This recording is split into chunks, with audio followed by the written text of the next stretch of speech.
This is Democracy Now!, democracynow.org. I'm Amy Goodman with Juan Gonzalez. On Monday, Holocaust survivors and world leaders mark 80 years since the liberation of the Auschwitz Nazi death camp.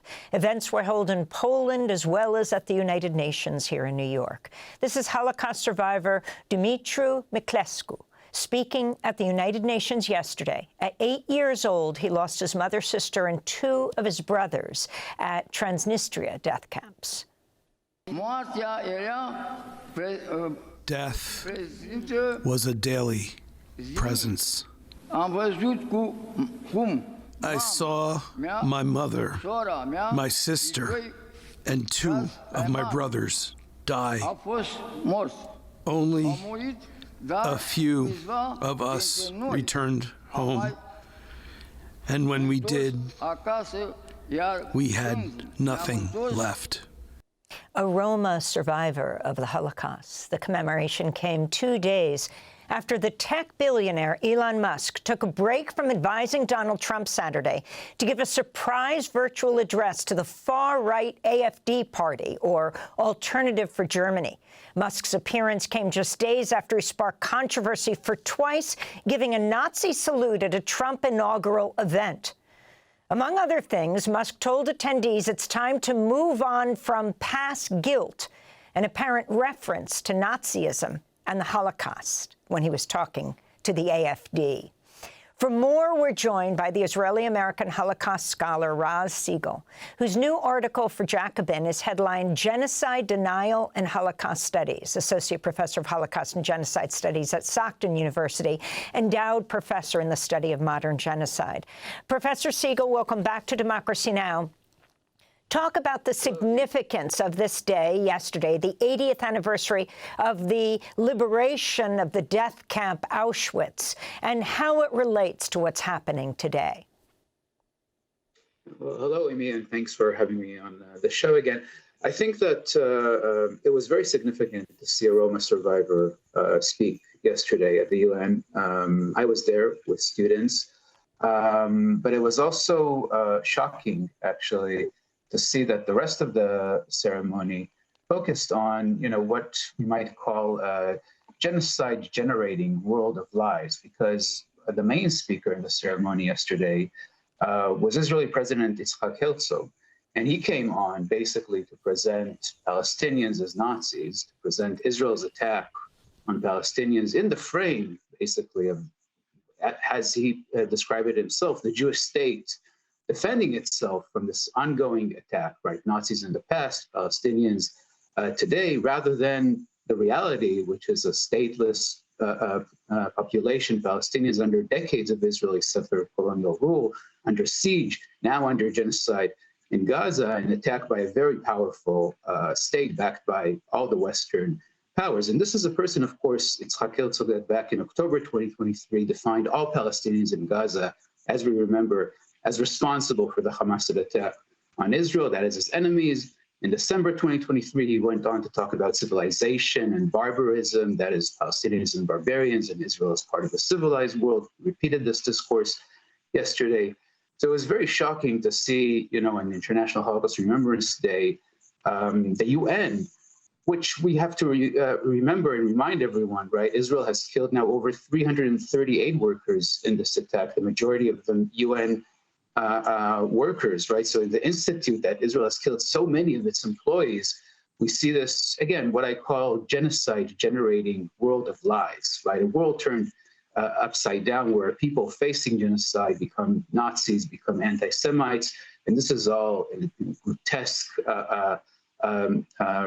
again, display of lies. So this is what happened in the UN. It's important to say that the Roma survivor, which was, again, very remarkable to see, his message was that actually Roma continue to face attacks today, as they do in states across Europe, also states that are committed, allegedly, to Holocaust memory. They continue to face persecution and discrimination. And he called out and he said, help us, end this endless persecution that Roma continue to face.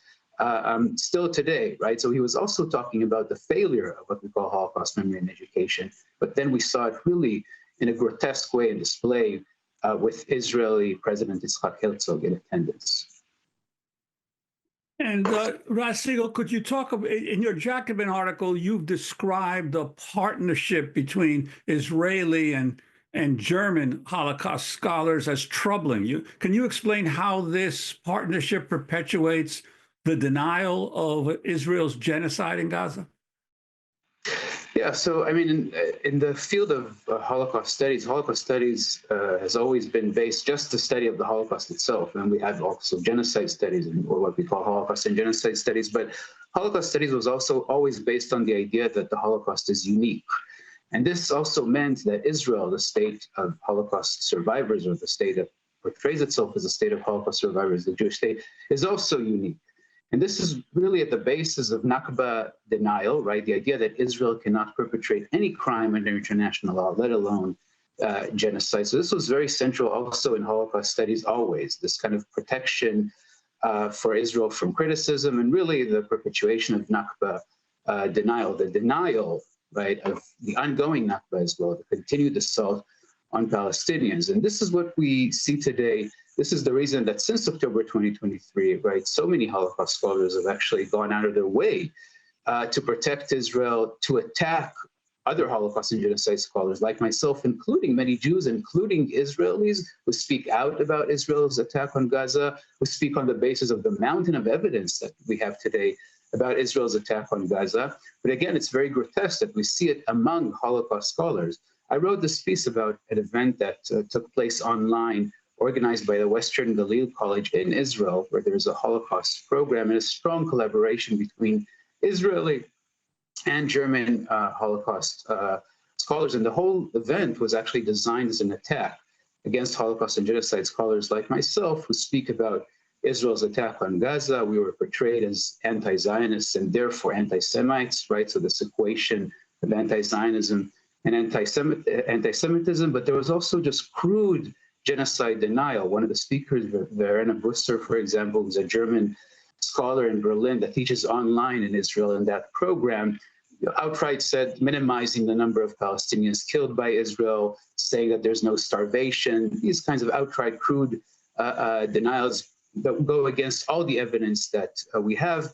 But again, we see it in the frame of Holocaust studies now. And this is rooted in the history of this field, that it was always based, again, on the idea that Israel is a unique state, right? That Israel cannot perpetrate really any crime under international law, impunity for Israel and the international legal system, but also in this field. And therefore, we see this kind of denial reproduced today, and we saw it in this event that I wrote about. Professor, I wanted to just end by asking you about what just happened at the American Historical Association.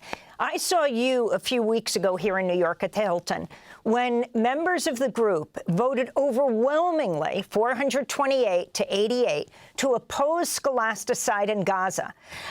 If you can talk about what happened next. I was talking to a past president of the American Historical Association. They said, oh, I'm sure they're going to have to go along with that vote because it was so overwhelming, but they vetoed it. We have 20 seconds. Yeah, I mean, the AHA Council unfortunately vetoed this vote. Of course, this is, an insistence on defending Israel at all costs. I think that what we're seeing, of course, is U.S. institutions standing behind the defense of Israel, because if we come to terms with what Israel is doing, which is Israeli settler colonialism, this then means that the settler colonial genie is out of the bottle. We have to talk also about settler colonialism here in the U.S.